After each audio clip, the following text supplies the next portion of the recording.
Maestra pang wala pang graso, magkano. Si Mom Benedict, kaya talaga pag nagti-teacher. Sunod-sunod talaga. Teacher, good man. Angela, ano masasabi mo sa mga sagot nila?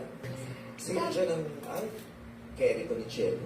Tama naman silang lahat kasi totoo naman na for your peace of mind, for the both of yours, kailangan nyo talagang magkasundo na sa kung na, okay, stop na tayo. It's like you're putting a boundary na kung ano na lang kayo, kung strangers na lang ba kayo, kung may friends ba kayo. But sometimes people, they tend to just avoid each other. Hindi na sila nagko-close. Hindi na may iwasan. Diana, pero natin katagay. For us ni Jello, hindi na namin nagka-closure kami 2 years later, pero naka-move on na rin kami, tapos nakahanap na kami ng sarili boyfriend or girlfriend.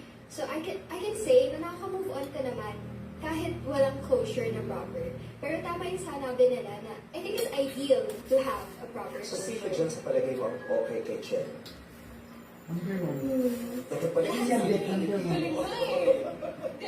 Sino? Lahat po kasi sila eh. So, Magaling bahala ka si Chelo. Ang bahala ka na, Jello. Pero ano ba yung proper closure? Paano mo masasabing proper yung closure? Pag sinabi mo, break na tayo. Wala na tayo. break na tayo. Tapos na. At saka, sabi nila, di ba, kailangan na pag-usapan nyo para hindi mo, paano kung namatay yung tao? Wala namang proper closure. Buhay ka na ba? So, ibang usapan nyo. Di ba? Ganyan, no? Kung nawala na, namatay siya, di ba? Paano ka magkaka-closure? Closure. Kasi